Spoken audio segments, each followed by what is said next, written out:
The coach driver did not wait for Brenna Thorne to finish stammering her gratitude before he cracked the reins and disappeared down the rutted track, leaving her alone in the village square with a battered trunk at her feet, and the certain knowledge that she had arrived at precisely the wrong moment. Laughter and fiddle music poured from the open doors of the community hall. White ribbons fluttered from every post and fence rail. Brenna's heart hammered against her ribs as she straightened the travel-worn skirts of her best dress and touched the neat braids coiled against her skull. Her fingers found the small tusks that jutted from her lower jaw, a nervous habit she had carried since childhood. The letter from Lucas Grayson had been brief and formal, specifying only the village name and the date. She had expected someone to meet her at the coaching in 2 villages back, but when no one appeared and the driver insisted he knew where to take orc brides for arranged marriages, she had trusted him. Now she stood outside a celebration already in progress, and dread coiled in her stomach like a living thing. A marriage was a marriage. She had agreed to this arrangement through her aunt's correspondence with a matchmaker who specialized in difficult placements. Orc women did not find husbands easily in human territories, and Brenna had fewer prospects than most. She was 23 years old, past the first bloom of youth by anyone's measure, and she had no family name or dowry to recommend her. What she had was a strong back, skill with herbs and healing, and a desperate wish to belong somewhere after years of drifting between relatives who tolerated her out of duty rather than love. She picked up her trunk. The leather handles bit into her palms. The music grew louder as she approached the hall, and through the windows she could see swirling figures in their festival best. She climbed the 3 wooden steps to the entrance and hesitated only a moment before pushing through the door. The celebration stopped as though someone had cut the fiddler's strings. Faces turned toward her. Human faces, every one of them, registering shock and confusion and in some cases open hostility. The hall was decorated with late summer flowers and green garlands. Tables lined the walls, laden with food and drink. In the center of the room, standing before the village elder who still held an open ceremonial book, was a man in a formal coat with a white flower pinned to his lapel. He stared at Brenna with an expression she could not parse. His hair was dark brown, nearly black, and his eyes were a clear gray that reminded her of winter mornings. He was perhaps 25, broad-shouldered and tall without being exceptionally so.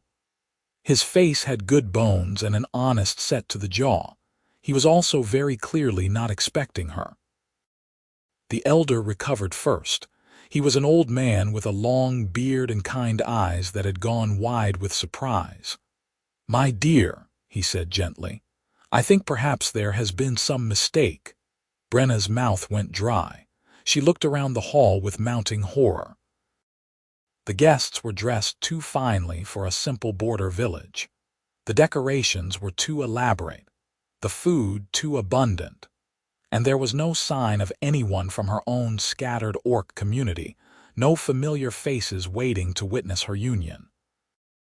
"I was told," she began, and her voice came out smaller than she intended. "The driver said this was where the wedding would be." "There is a wedding," the elder said, "but I do not believe you are the expected bride." The words hit her like stones. Brenna felt heat rush to her face, turning her green skin darker. She heard muttering from the crowd. Someone laughed, short and cruel. Her fingers tightened on the handle of her trunk until her knuckles ached. "I apologize," she managed. "I will leave." She turned toward the door, but the crowd had closed behind her without her noticing. Men and women blocked the exit, their faces hard. She saw the way they looked at her, the way their hands moved to belt knives and makeshift weapons. Her presence had transformed from an embarrassment into a threat simply by virtue of what she was. "Let her pass," said a woman near the door. Her voice dripped with disgust. Back to whatever hole she crawled from. Why would an orc come here unless she meant trouble? A man added. On a wedding day, too. It is an insult. Brenna's heart began to race. She had seen mobs before, had learned to recognize the moment when confusion turned to violence. She looked for another exit, but the hall had only the one door and the windows were too high and too narrow. The weight of hostile attention pressed against her from all sides. "Excuse me," she said, trying to keep her voice level. "I mean no harm. The coach driver gave me wrong directions. Please let me through." No one moved. If anything, they pressed closer. She could smell their anger, sharp and bitter under the sweetness of the festival food. Enough. The single word cut through the rising tension like a blade. The man in the formal coat, the groom, strode across the floor with his hand raised. He had a commanding presence despite his youth, and the crowd parted for him out of what seemed to be habit. He stopped directly in front of Brenna. Up close, she could see the fine lines at the corners of his eyes and the determined set of his mouth. He looked at her, really looked at her, and something in his gaze made her stand a little straighter despite her humiliation. "You were told this was your wedding," he said. "It was not a question." "Yes." Her voice came out steady this time. "I have a letter from Lucas Grayson. He said to come to Millbrook on this date for our marriage." The elder made a soft sound of understanding. "Millbrook is the next village north, child. This is Ashford." The bottom dropped out of Brenna's world. She had not even arrived at the right village. The coach driver had simply deposited her at the first wedding he came across and collected his fee. She felt dizzy with the magnitude of her mistake, with the weight of all these staring eyes and the knowledge that she had interrupted something sacred and made herself an object of scorn. "I am sorry," she whispered. "I did not know." The groom studied her a moment longer. Then he turned to face the crowd, keeping himself positioned between Brenna and the hostile guests. "You will let her pass," he said. His voice carried authority, the kind born from being listened to rather than simply obeyed. "And you will do it with courtesy. She is a guest who was misdirected, not an invader." "Lucas," said a woman from the crowd. She was older, perhaps 50, with the same dark hair and gray eyes. His mother, Brenna thought, "This is not the time for your charity." "It is exactly the time," Lucas replied. The name fit him. Lucas Grayson, perhaps a relation to the man she was meant to marry, the groom, the man whose wedding she had just ruined. Someone played a cruel trick on this woman. "I will not add to it by allowing violence in this hall." "Your bride has fled," hissed an older man with a hard face, Lucas's father by the resemblance. "The ceremony is ruined regardless. Do not make it worse by defending a monster." Lucas's jaw tightened, but he did not move. "Make a path to the door." For a long moment no one moved. The tension stretched thin and dangerous. Then slowly, reluctantly, the crowd began to shift. A narrow corridor opened toward the exit. Brenna grabbed her trunk and hurried forward, keeping her eyes down. She had to pass close to Lucas, close enough to see the tension in his shoulders and the white-knuckled grip of his hands at his sides. "Wait," he said as she reached him. She froze. She could not imagine what else he might want from her, except perhaps an apology more elaborate than the one she had already given. She raised her eyes to his face and found him looking past her toward the door, where early evening light slanted across the threshold. "Millbrook is 5 miles from here," he said.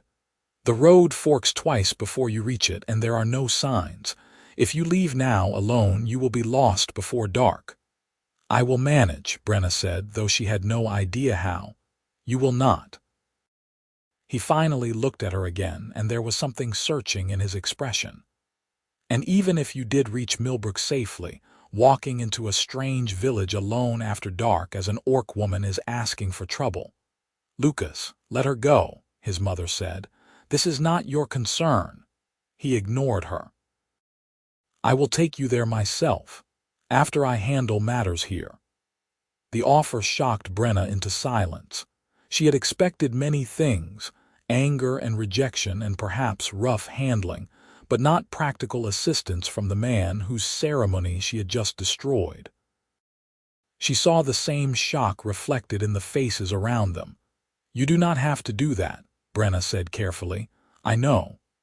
He gestured toward a bench against the wall away from the main crowd. "Sit. This will not take long."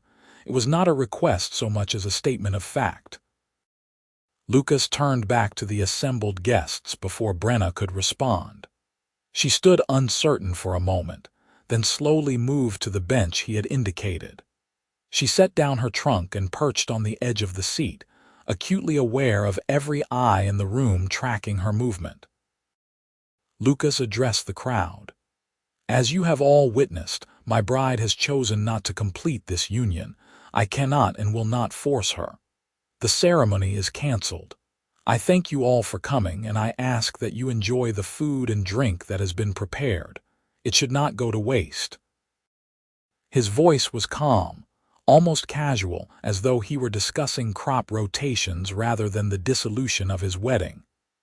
Brenna saw pain in the set of his shoulders, though, and in the careful way he kept his face neutral. This mattered to him. She had interrupted something that mattered, and he was still offering to help her. "What will you do?" asked the elder. He looked genuinely concerned. "I will escort our misdirected guest to her actual destination," Lucas said, "and then I will return and we will discuss the future. But not tonight. Tonight we have food and music, and I see no reason not to use them." The crowd muttered, but the tension had broken. People began to move again, drifting toward the tables or gathering in small groups to whisper and speculate. The fiddler picked up his instrument uncertainly, then began a soft tune. Life returned to the celebration, though it was muted now, edged with awkwardness and pity. Lucas's mother approached her son. She was a handsome woman, weathered by years of hard work but still striking. Her face was tight with worry and something harder. "You are making a spectacle of yourself." "The spectacle was already made," Lucas replied quietly. "I am simply choosing how to respond to it. By abandoning your guests to play escort for an orc. By showing basic human decency. Which you taught me, if you recall." His mother flinched. She glanced at Brenna, and there was something complex in her expression. Not quite sympathy, but not the open hostility of the others either. "She is not your responsibility." "Then I am claiming her as such, temporarily." He touched his mother's arm gently. "I will be back before midnight. See that people are fed and that father does not drink himself into a rage." He walked away before she could respond, crossing the room to where Brenna sat. She stood quickly, uncertain of the protocol. Her mind was still reeling from the past few minutes, from the speed with which her world had collapsed and been tentatively steadied by this stranger's intervention. "I truly am sorry," she said. "I did not mean to ruin your day." "You did not ruin it," Lucas said. "Cecilia did that when she climbed out the window of the preparation room and ran off with the miller's son." Brenna blinked. "Your bride ran away, approximately 1 hour before you arrived." He smiled, and it was a tired thing but genuine. "So you see, you interrupted a wedding that was already broken. If anything, you provided a convenient excuse to stop the charade and send everyone home." "That is not much comfort," Brenna said. "No," his smile faded, "but it is the truth. Come, my wagon is around back." "I assume you wish to reach Millbrook tonight." She did, desperately. She wanted to get away from this place and these people and the burning shame that made her skin feel too tight. She wanted to find Lucas Grayson and complete the arrangement that had brought her here and never think about this horrible afternoon again. She nodded. Lucas picked up her trunk as though it weighed nothing and led her toward a side door. They slipped out into the fading sunlight, leaving behind the murmur of the crowd and the soft music. The air outside was cool and smelled of grass and distant wood smoke. His wagon was a sturdy farm vehicle, practical and well-maintained. A pair of dappled horses stood in the traces, their ears flicking at the sound of approaching footsteps. Lucas loaded Brenna's trunk into the back, then offered his hand to help her onto the bench seat. She hesitated. Physical contact was a complicated thing, fraught with meaning she did not fully understand in human culture. But his hand was steady and his eyes were kind, so she took it. His palm was calloused from work, warm and solid. He steadied her as she climbed up, then released her and swung himself into the driver's seat. They pulled away from the hall as the sun touched the horizon. The village rolled past, small and neat and utterly foreign. Brenna had never been this far north before. Everything felt strange, from the architecture of the buildings to the way the fields were laid out in careful geometric patterns. Lucas drove in silence for a while. The road was rough but passable, cutting through farmland that glowed golden in the evening light. Brenna watched the landscape and tried to calm her racing thoughts. She kept replaying the moment she had walked through those doors, the way every face had turned toward her, the weight of their judgment and fear. "Why did you help me?" she asked finally. Lucas glanced at her. "Why would I not?" "Because I am an orc. Because I ruined your wedding. Because helping me gains you nothing and costs you the goodwill of your village." "My wedding was already ruined," he said. "And I have enough goodwill stored up to weather a few hours of gossip. As for the rest, you seem to have a low opinion of human nature." "I have an accurate opinion of human nature," Brenna corrected, "based on experience." He was quiet for a moment. The horses plodded steadily forward, their hooves thudding in a hypnotic rhythm. "I cannot argue with your experience," he said at last. "I have seen how people treat your kind. It is not right, but it is also not universal. Some of us are capable of basic decency. You would be the first human to prove that to me today. Then I am sorry the bar was set so low." He said it lightly, but there was an edge of anger underneath. Not directed at her, she thought. Directed at the situation, at the cruelty she had endured. They reached the first fork in the road. Lucas guided the horses left without hesitation. Brenna realized she would indeed have been lost if she had tried this alone. The thought sent a shiver down her spine. She could have been wandering these roads in the dark, vulnerable to weather and wild animals and worse. "Thank you," she said quietly, "for this. I know I have said it already, but I mean it. You are welcome." He paused, then added, "May I ask what kind of arrangement brings you to Millbrook? You mentioned a letter from Lucas Grayson." Brenna hesitated. It felt too personal to share with a stranger, but he had earned some degree of honesty by his actions. "A marriage arrangement, made through a matchmaker. Lars needed a wife willing to work hard and ask no questions. I needed a home and a husband who would not beat me. It seemed practical." Lucas's hands tightened on the reins. "That is a grim set of requirements. It is a realistic set of requirements. Have you met him, this Lars?" "No, we corresponded briefly. He seemed kind enough on paper." "And that was sufficient for you to travel alone to a strange place and marry a man you have never seen?" Brenna looked at him sharply. "What choice do I have? Orc women are not courted. We are not romanced. We are lucky to be tolerated. This arrangement offers me a chance at a real life, with a husband and perhaps children and a place that belongs to me. That is more than most of my people ever receive." Lucas was quiet again. She could see him processing her words, could almost see the thoughts moving behind his eyes. When he spoke, his voice was careful.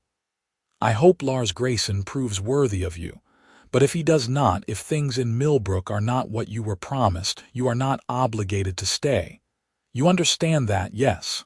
"I understand it in theory," Brenna said. In practice, I have nowhere else to go. The second fork appeared, and Lucas guided them right this time. The sun had dropped below the horizon now, and the first stars were beginning to emerge. The air grew cooler. Brenna wrapped her arms around herself, wishing she had thought to bring a heavier shawl. Lucas noticed. He reached behind the seat and pulled out a thick wool blanket, offering it to her without a word. She took it gratefully and draped it over her shoulders. It smelled of hay and wood smoke and something else, something warm and distinctly human. The scent was oddly comforting. Millbrook appeared as a scatter of lights in the gathering dusk. It was smaller than Ashford, a cluster of perhaps 20 buildings around a central square. Lucas drove them to the village single inn, a modest structure with a painted sign that read the Green Heart. Light spilled from its windows, and Brenna could hear voices inside. Lucas set the brake and jumped down. He came around to help Brenna, though she could have managed on her own. His hands were steady on her waist as he lifted her to the ground, and she felt the strength in them. For just a moment they stood very close, and she could see the fine details of his face in the lamplight. The small scar above his left eyebrow. The way his eyes crinkled slightly at the corners, even when he was not smiling. He stepped back and retrieved her trunk. "I will come inside with you," he said, "to make sure everything is as it should be. You do not need to do that. I know. I will anyway." They entered the inn together. The common room was warm and crowded with locals enjoying their evening meals. Conversation faltered when Brenna appeared, but Lucas's presence seemed to temper the reaction. He carried himself with the easy confidence of someone accustomed to respect, and it lent her a borrowed legitimacy. The innkeeper was a stout woman with graying hair and sharp eyes. She looked Brenna up and down, then turned to Lucas. "Can I help you, sir? We are looking for Lars Grayson," Lucas said. "This woman has business with him." The innkeeper frowned. "Lars Grayson, the farmer from the Thornhill property?" "I believe so," Brenna said. "He was supposed to meet me here today, for our wedding." The innkeeper's frown deepened. She exchanged glances with a few of the nearby patrons. One of them, an older man with a grizzled beard, cleared his throat. "Miss, Lars Grayson has not been seen in Millbrook for 3 days. He left in the middle of the night and took everything he owned with him. The landlord is spitting mad about it, seeing as Lars owed 2 months' rent." The words did not make sense at first. Brenna heard them, but they seemed to belong to a different conversation, one that had nothing to do with her. "He left. Disappeared without a word. Rumor is he ran off to the coast with some girl he met at the summer fair." The common room tilted around Brenna. She felt Lucas's hand on her elbow, steadying her. "There must be a mistake," she said. "We had an arrangement, a formal one. He was expecting me." The innkeeper's expression softened slightly. "I am sorry, dear, but if you are the orc bride he kept mentioning, then I am afraid he changed his mind. He said as much to the landlord when he gave up his property. Said he would not go through with marrying a monster just to get free labor, no matter how much his mothers will specify it." Monster. The word hit Brenna like a physical blow. She had been called many things in her life, but somehow hearing it repeated third-hand, casually, by this stranger who had no personal stake in her humiliation, made it worse. Lars had called her a monster. He had agreed to marry her, had corresponded with her, had allowed her to travel alone across 3 provinces to reach him, and then he had simply left. "Sit down," Lucas said quietly. He guided her to a nearby chair and pushed her gently into it. Her legs gave out with gratitude. "When did this happen?" he asked the innkeeper. 3 days back, like I said. The landlord found the place cleared out and the door standing open. And no one thought to send word to anyone who might be expecting him," the innkeeper bristled. "We did not know there was anyone expecting him." Lars was not the sort to share his plans. "And begging your pardon, sir, but we are not in the habit of tracking down jilted brides. She is better off without him anyway, if you ask me." Lucas made a sound of frustration. He crouched beside Brenna's chair so that he was at eye level with her. "Do you have money?" he asked. She nodded numbly. "A little, enough for a few nights' lodging and food, and then, I do not know." The words came out flat. She felt hollowed out, scraped clean of everything except a vast and terrible emptiness. She had gambled everything on this arrangement, had allowed herself to hope that maybe, finally, she would find a place where she belonged. And it had been a lie from the start. Lars had never intended to go through with it. He had run away rather than face her. Lucas stood and turned to the innkeeper. "She will need a room, your best one." "I can pay for myself," Brenna protested weakly. "I am certain you can. But tonight you are upset and exhausted, and I am making decisions for you. You may be angry about it later if you wish." He looked at the innkeeper. "Well, we have a room on the second floor," the woman said. "Clean sheets, a good bed, but I will require payment in advance. 3 coppers for the night." Lucas pulled coins from his pocket and placed them on the bar with deliberate precision. "That should cover 3 nights. If she needs more, send word to Lucas Garrett at the Garrett farm outside Ashford, and I will settle the account." Garrett, not Grayson. They were not related then. Brenna filed the information away in some distant corner of her mind that was still functioning. The innkeeper swept up the coins. "I will have someone bring up hot water for washing. The evening meal is finished, but I can send up bread and cheese and cold meat. Please." Lucas turned back to Brenna. "Come, let me see you settled, and then I must return home." She let him lead her upstairs. The room was small but clean, with a narrow bed and a window that looked out over the village square. Lucas set her trunk at the foot of the bed and lit the lamp on the bedside table. Warm light filled the space, pushing back the shadows. "I will leave you now," he said. "But I will come back tomorrow to check on you. Do not make any decisions tonight. Sleep first. Things will look clearer in the morning." Brenna almost laughed. Nothing would look clearer in the morning. Her situation was simple and terrible and would not change with the dawn. But Lucas meant well, and she did not have the energy to argue. "Thank you," she said, "for everything. I do not know why you have been so kind to me, but I am grateful." He smiled faintly. "I told you, basic human decency, it is not so rare as you think." He moved toward the door, then paused. "For what it is worth, Lars Grayson is a fool. Whatever his reasons, he made a mistake by abandoning you." He left before she could respond. Brenna listened to his footsteps retreating down the hall, the creak of the stairs, the murmur of voices from the common room below. Then silence, broken only by the sound of her own breathing. She sat on the edge of the bed and tried to think. Her mind kept circling back to the same impossible fact. Lars was gone. The marriage was not going to happen. She was alone in a strange village with a handful of coins and no prospects. A knock at the door made her jump. A young woman entered bearing a pitcher of steaming water and a tray of food.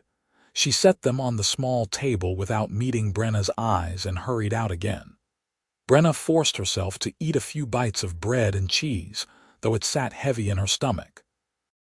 Then she washed her face and hands, stripped down to her shift, and crawled beneath the blankets.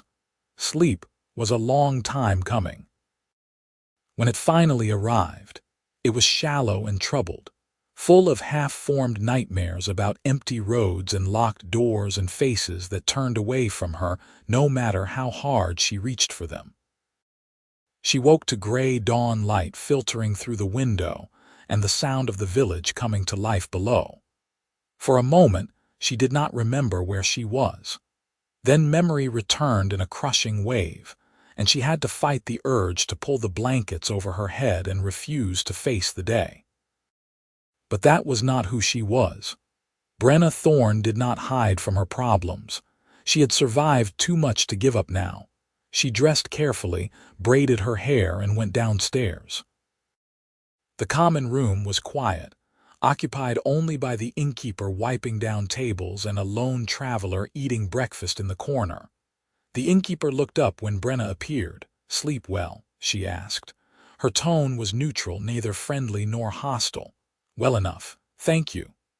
Brenna hesitated. "I am looking for work. Do you know of anyone in the village who might need help? I am strong. I can clean, cook, tend animals, work a garden. I have some skill with herbs and healing." The innkeeper considered. "Times are hard. Most people barely have enough work for their own families. But you might try the widow Halston. She runs a small farm on the edge of the village and has been struggling since her husband passed last winter.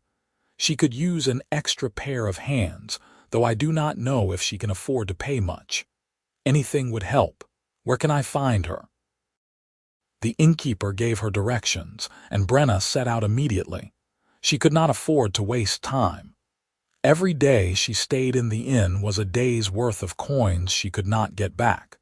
She needed to find a way to support herself, and quickly. The widow Halston's farm was a modest affair, a few acres of vegetables and a small flock of chickens. The house needed repairs, and the fence around the garden leaned at a precarious angle. Brenna found the widow in her kitchen, a thin woman in her 60s with tired eyes and capable hands. She listened to Brenna's request without interrupting. When Brenna finished, the widow sighed. "I could use the help," she admitted, "but I can barely feed myself, let alone pay wages." "I do not need much," Brenna said quickly. "Just enough for food and a place to sleep. I could repair your fence, tend your garden, see to the chickens. If you have any medicinal herbs that need processing, I can do that too." The widow looked her up and down. "You are orc." "I am." "That will cause talk." "I expect it will." The widow smiled slightly. "At least you are honest about it. Very well. You may stay in the shed behind the house. It is not much, but it is dry and there is a stove for warmth. I will feed you twice a day and pay you a copper a week. If you work out, we can discuss better terms later." Relief flooded through Brenna. It was not much, but it was something. A foothold. A chance. "Thank you, I will not disappoint you." She moved her things from the inn that afternoon. The shed was exactly as advertised, tiny and rough but serviceable. She set up her trunk in the corner, made up the narrow cot with her own blankets, and spent the rest of the day repairing the garden fence. The physical work felt good, grounding. It gave her hands something to do and her mind a respite from the endless circling of her thoughts. The widow brought her dinner at sunset, a bowl of stew and a hunk of bread. They ate together in the kitchen, and the widow asked careful questions about Brenna's background. Brenna answered honestly. She had learned that lying only made things worse in the long run. She told the widow about her scattered family, about the matchmaker and the doomed arrangement with Lars, about arriving at the wrong wedding. The widow listened with a thoughtful expression. When Brenna mentioned Lucas Garrett, the widow's eyebrows rose. "Lucas helped you?" "Well, that sounds like him. He has always had a soft heart, though his father tries to beat it out of him." "What do you mean?" Brenna asked. "The Garretts are the largest landowners in Ashford. They have money and status, and Lucas's father expects him to act accordingly. But Lucas has never been comfortable with the role. He is always helping people, taking in strays, fixing problems that are not his to fix. Drives his father mad. He said his bride ran away. Cecilia Winters. Pretty girl, but flighty. Her family arranged the match to settle some debts between the two properties. I heard she was never happy about it, but she went along until the last minute. Caused quite a scandal." The widow shook her head. "Poor Lucas. He deserves better." Brenna thought about the way Lucas had stood between her and the hostile crowd, the gentle way he had spoken to her, the care he had taken to see her safely to Millbrook. He had been humiliated on what should have been one of the most important days of his life, and yet he had set aside his own pain to help a stranger. She wondered if he would really return to check on her as he had promised. He did. 2 days later, in the middle of the afternoon, a wagon rolled up to the widow's farm and Lucas climbed down from the driver's seat. Brenna was in the garden pulling weeds. She stood slowly, brushing dirt from her hands. Lucas crossed the yard toward her. He looked tired, she thought. There were shadows under his eyes and a tightness around his mouth that had not been there before, but he smiled when he saw her, and it was genuine. "You found work," he said. "I am glad. The widow Halston was kind enough to take me in. It is not much, but it will suffice for now. And Lars? Have you heard anything from him?" "No, nor do I expect to." She kept her voice matter of fact. She had spent 2 days coming to terms with her situation, and she had no intention of displaying her hurt to this man who had already seen too much of her vulnerability. "It seems I am well rid of him." Lucas studied her. "You are taking this remarkably well. What choice do I have? I can rage and weep, or I can move forward. I choose the latter. A practical philosophy." He hesitated, then said, "May I speak with you privately?" Curiosity prickled along Brenna's spine. She nodded and led him away from the house, out toward the edge of the property where a line of trees marked the boundary. The afternoon sun was warm on her shoulders, and birds sang in the branches above them. Lucas did not speak immediately. He seemed to be weighing his words carefully. Brenna waited. She had learned patience over the years, had learned to let silence stretch without rushing to fill it. "My situation has not improved since we last met," he said finally. "If anything, it has gotten worse. The wedding was meant to consolidate my family's land with the Winters property. There are debts involved, obligations that my father incurred years ago and never fully repaid. The marriage was supposed to settle them. And now the Winters family is demanding immediate payment. My father does not have the funds. We could lose 1/3 of our land, maybe more. It would cripple us." He turned to look at her. "I am telling you this because I want you to understand what I am about to propose." Brenna's heart began to beat faster. She had a sudden premonition of what was coming, and she did not know whether to feel hope or dread. "You need a husband," Lucas said. "I need a wife. Both of us have been publicly humiliated by the failures of our respective arrangements. Both of us have practical reasons for wanting to marry. I am proposing that we help each other." The words hung in the air between them. Brenna stared at him. "You want to marry me?" "I want to enter into a mutually beneficial arrangement with you. Yes. You barely know me. I know enough. You are hard-working and honest. You do not complain or expect to be coddled. You are capable and intelligent. Those are better foundations for a marriage than romantic love, which fades, or social advantage, which can disappear overnight." "I am an orc," Brenna said. "Your village already hates me. Your family will be appalled. Whatever social standing you have will be destroyed by marrying someone like me. My social standing is already damaged, and my family's opinion matters less to me than securing our future." He took a step closer. "I am not offering you romance or passion. I am offering you a home, a partnership, and respect. In return, I ask for the same. We would be allies working toward common goals, that is all." "That is not all," Brenna said quietly. "Marriage is more than a business arrangement. There are expectations, intimacy, children, perhaps." Lucas flushed slightly. "We would work those matters out as we went. I would never force you. Anything beyond the basic partnership would be by mutual agreement." Brenna turned away from him. Her mind was racing. The offer was shocking, impossible, and yet it made a strange kind of sense. She had nowhere to go and limited prospects. Lucas was offering her exactly what she had come here seeking, a home and a husband and a place to belong. The fact that it came from a different man than she had expected did not change the fundamental equation, but there was a difference. Lars had been a stranger, a faceless name in a letter. She had no expectations of him beyond the practical terms of the arrangement. Lucas was real.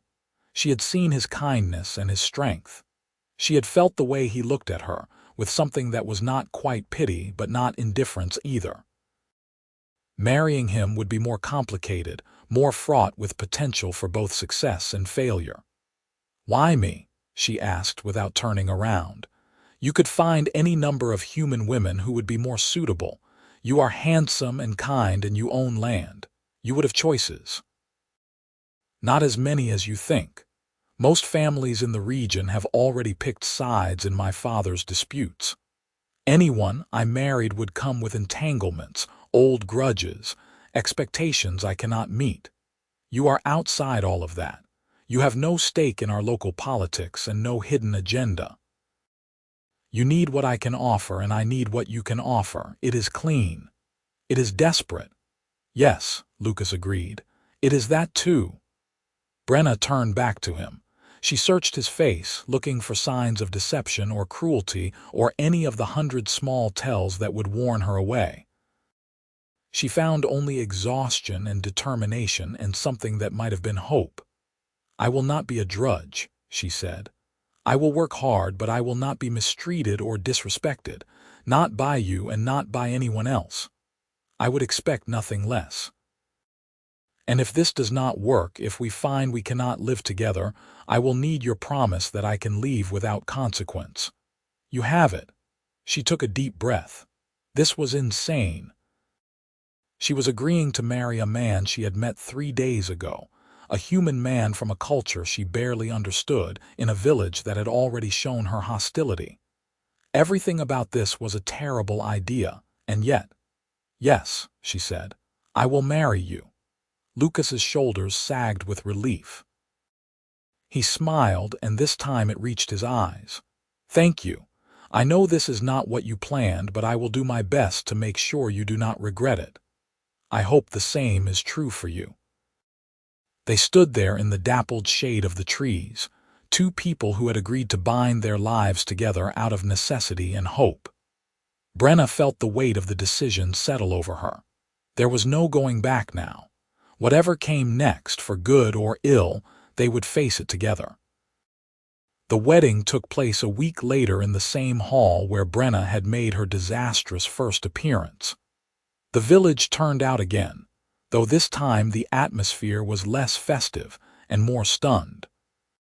People came out of morbid curiosity to witness the spectacle of Lucas Garrett marrying an orc woman, and Brenna felt the weight of their judgment with every step she took down the aisle. She wore the same dress she had worn to Lars's non-wedding, cleaned and mended. She had no flowers, no attendants, no family to stand beside her. The widow Halston came, offering silent support from the back of the hall. A few of Lucas's friends attended out of loyalty to him, though their expressions were carefully neutral. Lucas's parents sat in the front row. His mother's face was a mask of rigid disapproval. His father looked furious, his jaw clenched so tight Brenna thought he might crack his teeth. They had fought against this marriage, she knew.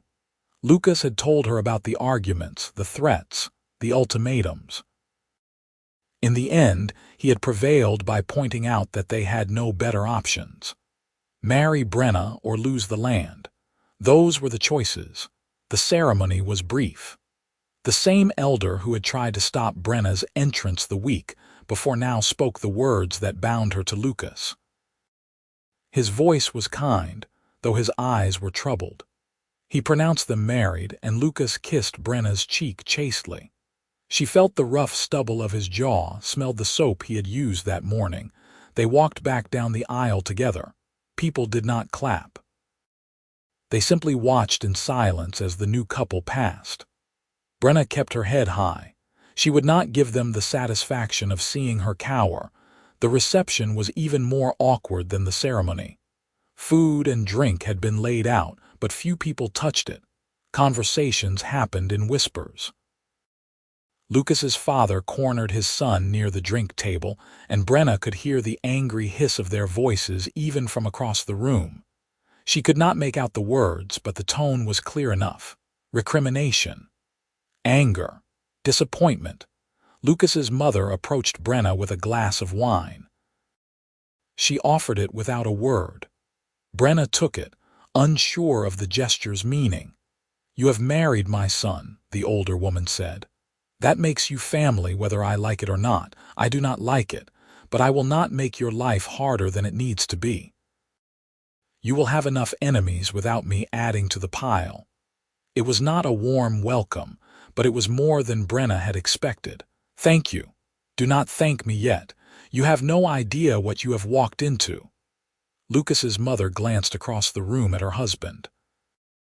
"This family is cursed with pride and bad decisions. Lucas is the best of us, and even he makes foolish choices. He is trying to save his family. He is trying to be a hero. It is not the same thing." She looked back at Brenna. "Do you love him?" The question caught Brenna off guard. "No. Not yet. This is an arrangement, nothing more." "At least you are honest."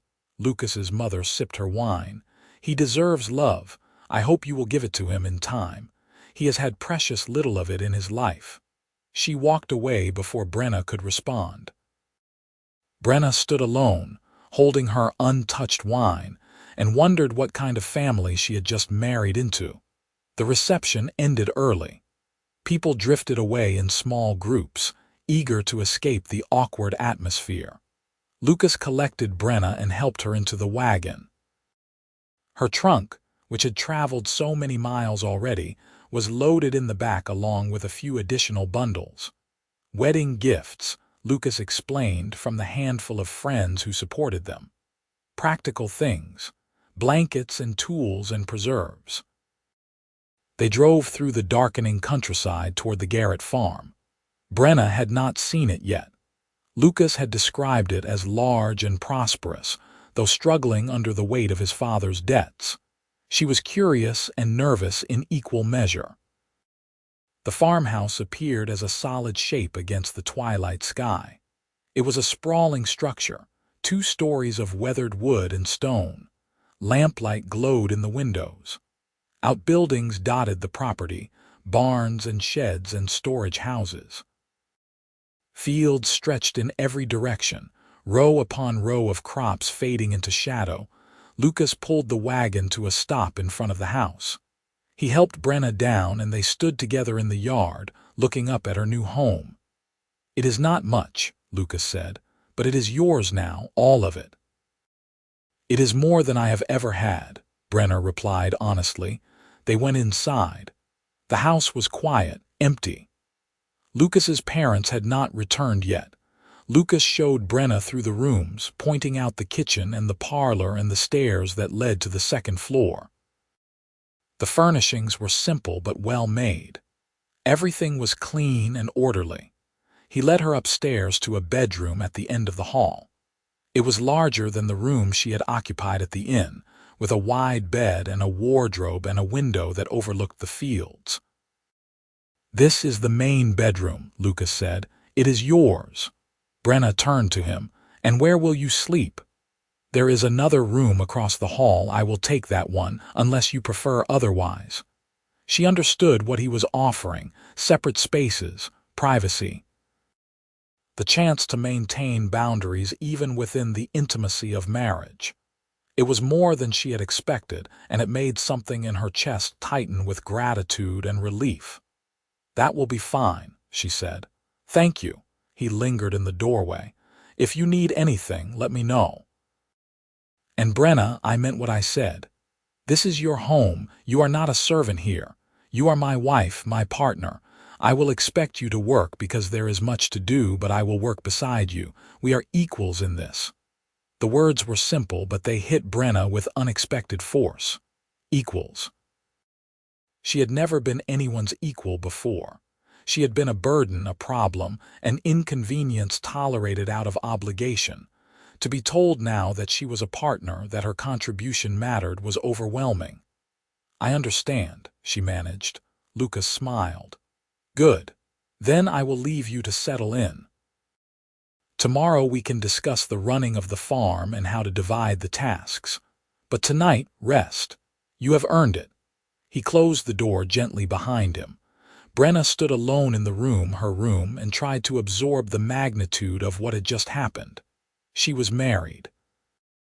She lived in a house that she could call home. She had a husband who treated her with respect and kindness.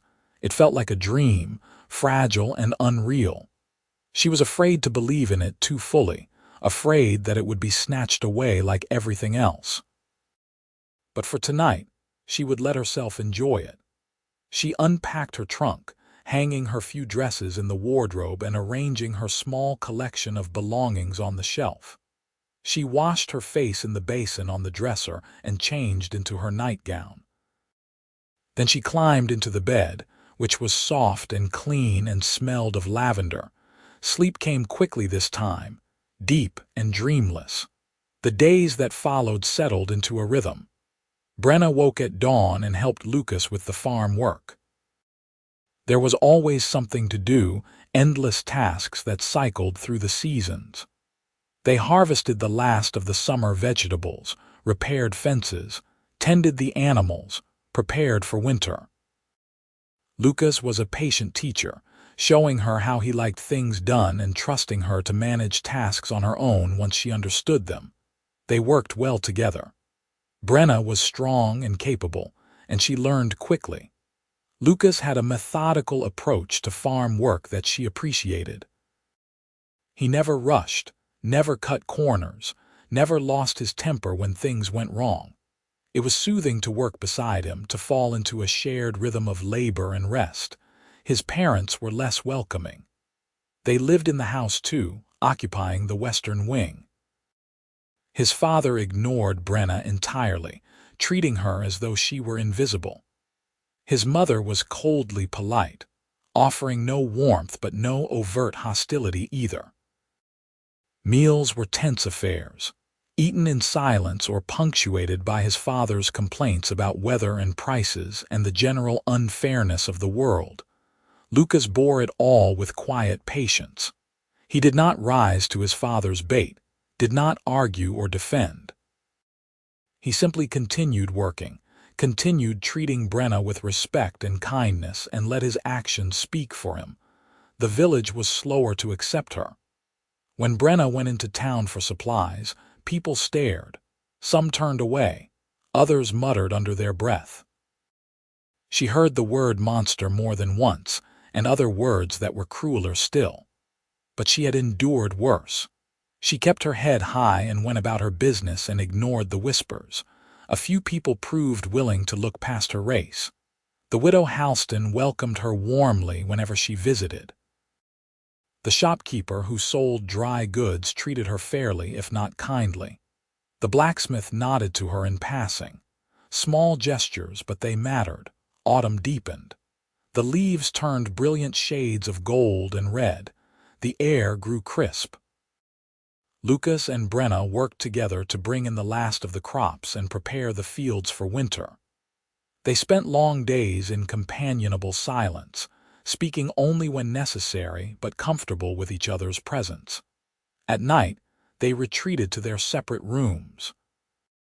Brenna lay in her bed and listened to the sounds of the house settling around her.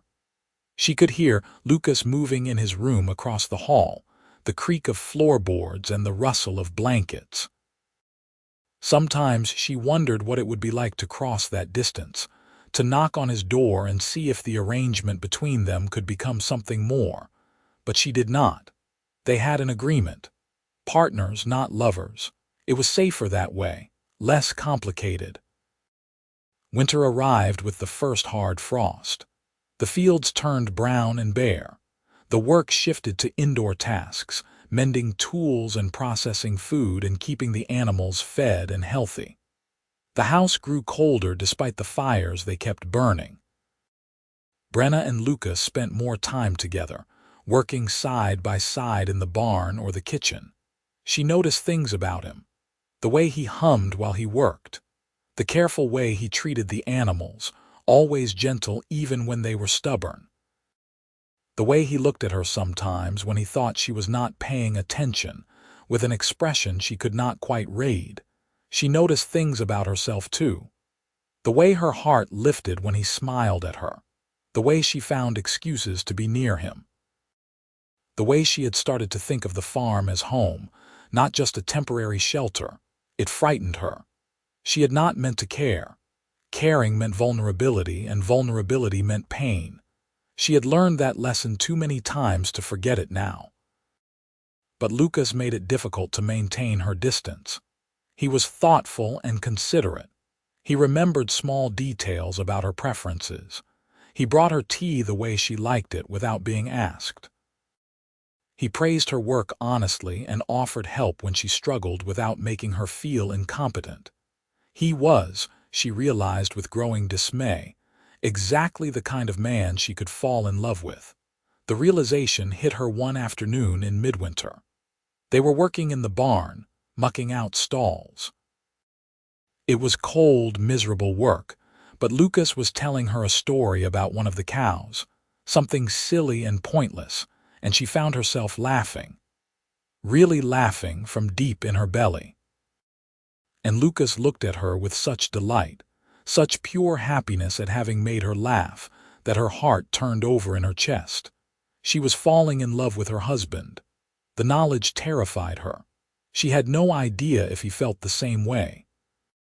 Their marriage was supposed to be practical, a business arrangement. Introducing love into the equation could ruin everything. If she told him and he did not return her feelings, the comfortable partnership they had built would become awkward and strained. She could lose the only home she had ever truly had, so she said nothing. She buried the feelings deep and tried to carry on as though nothing had changed. But things had changed. She could not look at Lucas the same way. Every small kindness felt weighted with meaning. Every casual touch sent heat racing through her. She lay awake at night thinking about him, imagining what it would be like to close the distance between them. Lucas seemed to notice something was different.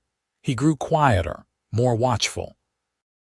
Once he asked if she was feeling well, if something was troubling her. She lied and said she was fine, just tired from the work. He did not push, but she could see he did not entirely believe her. Winter dragged on. The days blurred together in an endless cycle of work and cold. Lucas's father grew more bitter as the months passed. He drank heavily and picked fights over nothing. His mother retreated further into herself, spending long hours alone in her room, the tension in the house built like pressure behind a dam. Brenna felt it pressing against her, making it hard to breathe. She and Lucas spoke less, as though words had become too dangerous. The easy companionship they had shared in autumn seemed like a distant memory. Then spring came, sudden and fierce. The snow melted. Green things pushed up through the mud. The world came back to life, and with it came a sense of possibility. Lucas's parents left for an extended visit to relatives in the south. They would be gone for weeks, perhaps longer. Lucas did not seem sorry to see them go. The house felt lighter without them, as though a weight had been lifted. Brenna and Lucas were alone together for the first time since their wedding. The realization hung between them, unspoken but undeniable. They fell into a new rhythm. Lucas cooked breakfast while Brenna tended the animals. They worked in the fields together, preparing for spring planting. In the evenings they sat together in the parlor, Lucas reading aloud while Brenna mended clothes or worked on some craft project. It felt like courting, Brenna thought. Like they were discovering each other all over again. And maybe they were. The winter had been hard, but it had also stripped away the formality of their arrangement. They were no longer strangers bound by mutual need. They were two people who had chosen to build a life together, and now they had the space to explore what that life might look like. One evening, Lucas set down his book and looked at her. "Brenna," he said, May I ask you something? She looked up from the shirt she was mending. Of course. Do you ever regret this? Marrying me, I mean, coming here. The question caught her off guard. She set down her sewing and considered her answer carefully. No, she said finally. I do not regret it, do you? No, he smiled, but it was uncertain. I know this is not what either of us planned, but I am glad it worked out this way. I am glad you are here. So am I. They looked at each other across the space of the parlor. The lamplight cast warm shadows. Outside, spring peepers sang in the darkness. Brenna felt her heart pounding. Lucas, she said, I need to tell you something, all right. I think I am falling in love with you. The words hung in the air between them. Lucas went very still. His expression was unreadable. Brenna rushed on before she could lose her nerve. I know that was not part of our arrangement. I know we agreed this would be a practical partnership. But I cannot help how I feel, and I thought you should know. If you do not feel the same way, that is all right. I will not make things awkward. We can continue as we have been, but I had to tell you. Lucas stood. He crossed the room in 3 long strides and knelt beside her chair. He took her hands in his, and his grip was warm and steady. Brenna, he said, I have been in love with you since autumn, maybe longer. I was terrified to tell you because I thought you only saw this as a business arrangement. I thought if I told you how I felt, you would think I was trying to take advantage of you. She stared at him. You love me, yes, desperately, completely. He lifted one hand to cup her cheek. His thumb traced the line of her tusk, gentle and reverent. You are the bravest, strongest, kindest person I have ever met. You have made this house a home. You have made my life worth living. I love you. Tears pricked at Brenna's eyes. She had not cried in years, but now the emotions welled up and spilled over. I love you too. Lucas pulled her into his arms. She went willingly, burying her face in his shoulder. He held her tightly as though afraid she might disappear if he let go. She felt his heart beating against her chest, fast and strong. They stayed like that for a long moment. Then Lucas pulled back just enough to look at her face. May I kiss you? He asked. Yes. His lips met hers, soft and tentative at first. She kissed him back, and the kiss deepened. It was everything she had imagined and nothing she had expected, sweet and fierce and achingly tender all at once. When they finally broke apart, both of them were breathing hard. Lucas rested his forehead against hers. I have wanted to do that for months, he admitted. Why did you not? Because I was afraid of scaring you away, because I thought I did not have the right. You have the right, Brenna said. You are my husband, and I am your wife, not just in name, in truth. They moved her things into his room that night. They lay together in the darkness, wrapped in each other's arms, and talked until the early hours of the morning. They spoke of hopes and fears and dreams for the future. They made quiet promises to each other, vows more binding than any spoken in front of an elder. And when they finally made love, it was with tenderness and wonder and the certainty that they had found something rare and precious. The days that followed were golden. Lucas and Brenna worked side by side in the fields, planting the spring crops. They laughed together and argued over small things and made love at night with increasing confidence and joy. The farm flourished under their combined efforts. The crops grew strong and green. The animals thrived. News of their happiness spread through the village. Some people softened in their attitudes toward Brenna. Others remained hostile, but their hostility mattered less now. She had Lucas and she had a home, and that was enough. Lucas's parents returned in early summer. They were surprised by the change in their son and his wife. The distance that had characterized the marriage was gone, replaced by obvious affection.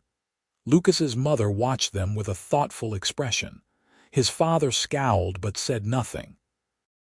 Then one evening, a visitor arrived at the farm. He was a well-dressed man in his 40s, with calculating eyes and a smooth manner. He introduced himself as Harold Winters, father of the bride who had jilted Lucas. Lucas invited him in out of courtesy, though his expression was wary. They sat in the parlor, Brenna beside Lucas on the couch. Harold Winters sipped the tea she offered him and made small talk about the weather and the crops. Finally, he got to the point. "I have come to make you an offer, Lucas. My daughter has reconsidered her decision." The miller's son proved to be less appealing than she anticipated. "She wishes to return and honor the original marriage contract." Lucas stared at him. "I am already married. An unfortunate complication, yes, but not an insurmountable one. The orc woman is not truly your wife in any meaningful sense. She has no legal standing. You could set her aside with no difficulty.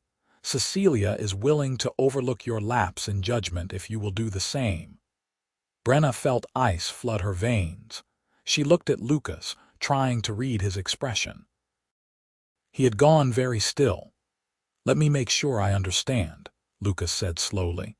"You want me to divorce my wife so that your daughter, who publicly humiliated me, can decide she made a mistake and reclaim her position." "I am offering you a way out of your current situation," Harold said. "Cecilia comes with a substantial dowry. She can help you settle your father's debts and restore your family's standing. She is beautiful and well-connected. Surely that is preferable to a orc field hand." Lucas stood. His face was calm, but Brenna could see the fury in his eyes. "Get out of my house." Harold blinked. "I beg your pardon, you heard me. Get out, and take your daughter's offer with you. I am married to the woman I love. I have no interest in your daughter, your dowry, or your connections. If Cecilia regrets her choice, that is her problem. I do not." "You are making a mistake," Harold said. "Your father will not be pleased." "My father's opinion matters very little to me at this point. Leave, now." Harold stood slowly. He looked at Brenna with contempt.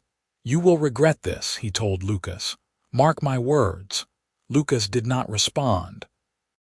He walked Harold to the door and stood watching until the man climbed into his carriage and drove away. Then he closed the door and turned to Brenna. She stood on shaking legs. "He said I have no legal standing. Is that true?" Lucas crossed to her and took her hands. "You are my wife. That is all the standing you need. But if your father presses the issue, if he sides with the Winters family, then I will fight him. I will fight anyone who tries to take you from me."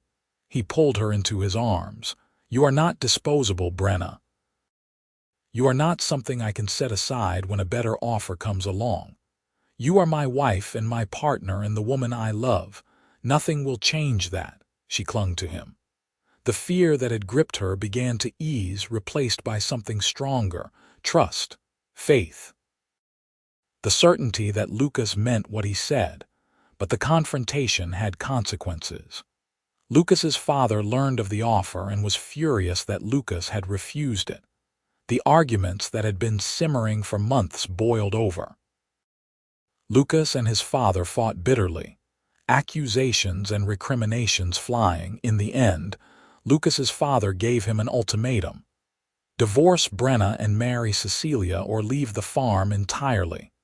Lucas chose to leave. It happened quickly. Within a week, Lucas had packed their belongings and made arrangements to lease a small property on the edge of the village. It was a fraction of the size of the Garrett farm, just a few acres with a modest house and a single barn. But it was theirs, free and clear, with no debts and no family obligations attached. Lucas's mother wept when they left.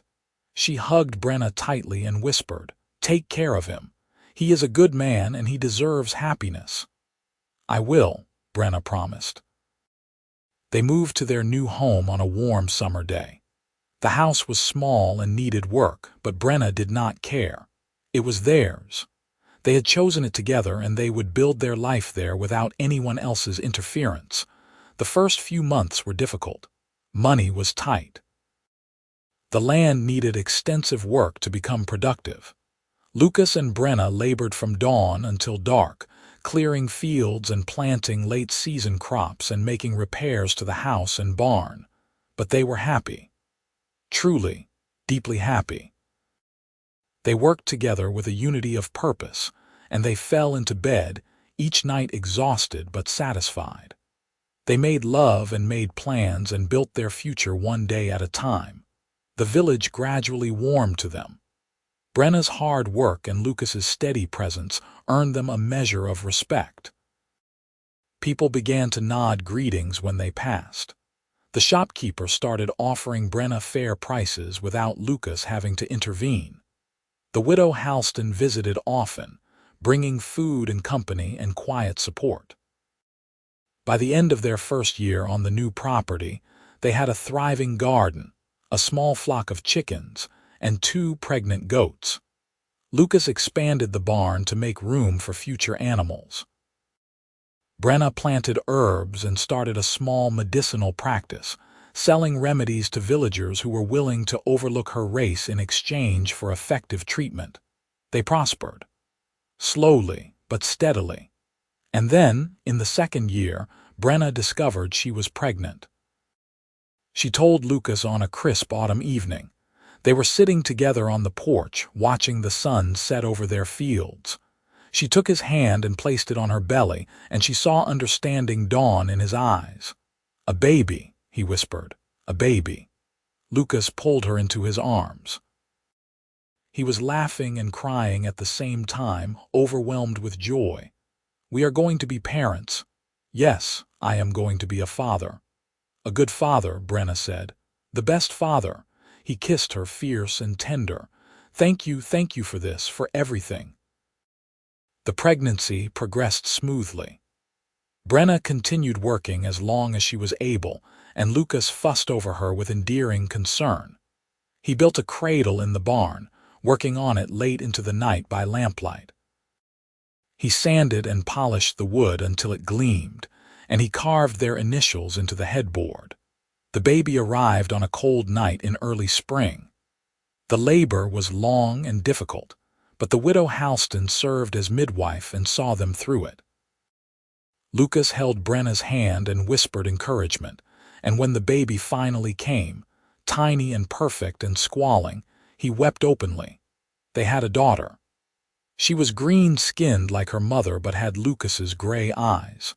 Her tiny tusks were barely visible, delicate nubs that would grow as she did. Lucas held her with trembling hands, awestruck. "She is beautiful," he said. "What should we name her?" Brenna had been thinking about this for months. "Rose," she said. "I want to name her Rose." Lucas smiled. "Rose Garrett, it is perfect." Rose grew quickly, a bright and curious child. She toddled around the farm, getting into everything. Lucas doted on her shamelessly, carving her toys and telling her stories and carrying her on his shoulders through the fields. Brenna watched them together and felt her heart swell with a love so vast, it was almost painful. The village accepted Rose more readily than they had accepted Brenna. Children, it seemed, could cross boundaries that adults could not. The other village children played with her without question. Their parents watched warily at first, but as time passed and nothing terrible happened, they relaxed. Lucas's mother visited often. She had defied her husband to maintain contact with her son, and she adored her granddaughter. She brought gifts and helped with the housework and spent hours rocking Rose and singing old songs. Lucas's father never came. The rift between him and Lucas remained unhealed. Lucas did not speak of it often, but Brenna knew it pained him. She wished she could fix it, but some wounds ran too deep for easy mending. Years passed. The farm continued to grow. Lucas and Brenna added more animals and expanded their crop production. They became fixtures in the village, respected for their hard work and their obvious devotion to each other. Rose grew into a clever, kind-hearted girl. She helped on the farm and excelled in the village school. She had her mother's strength and her father's warmth, and she moved through the world with an easy confidence that neither parent had possessed at her age. On Rose's 8th birthday, Lucas took Brenna's hand and led her out to the fields at sunset. They walked together in comfortable silence as they had so many times before. The air smelled of growing things and distant rain. "You remember the day we met?" Lucas asked. Brenna laughed. "How could I forget? I walked into your wedding and ruined your life." "You did not ruin my life. You saved it." He turned to face her, taking both her hands in his. "I was going to marry a woman I did not love to fulfill obligations I did not believe in. I was going to live a half-life, pretending to be content while my soul withered. And then you appeared and everything changed." "I was so mortified," Brenna said. "I wanted the floor to swallow me whole. I saw you standing there and I thought, here is someone who needs help. And then I got to know you and I thought, here is someone I want to spend my life with.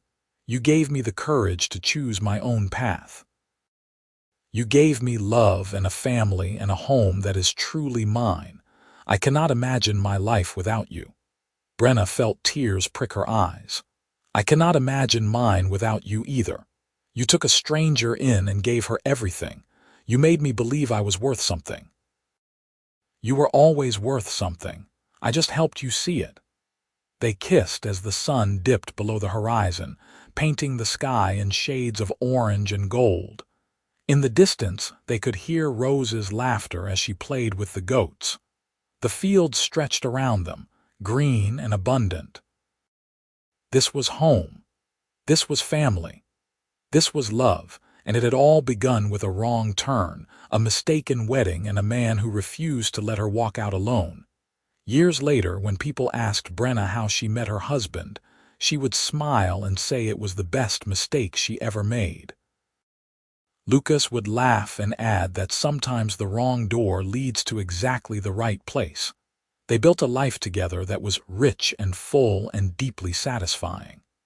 They raised Rose and later 2 more children, a son they named River and another daughter they called Lily. The children grew strong and happy, loved by both parents and accepted by the community. The Garrett farm eventually passed to Lucas's younger brother when their father died. Lucas felt no bitterness about it. He had everything he needed in his own small corner of the world. Brenna's medicinal practice grew until she was known throughout the region as a skilled healer. People traveled from distant villages to seek her remedies. She trained Rose in the craft, passing down knowledge that would serve future generations. Lucas expanded their farm until it was prosperous enough to employ several workers. He was known as a fair employer and a good neighbor. The village that had once looked at him with pity now looked at him with respect. And through it all, Lucas and Brenna remained devoted to each other. They worked side by side, laughed together, raised their children together, and faced life's challenges as a united front. The love that had begun as a tentative possibility grew into something unshakable. On their 20th wedding anniversary, the village threw them a celebration. It was held in the same hall where they had married, and this time the atmosphere was joyous.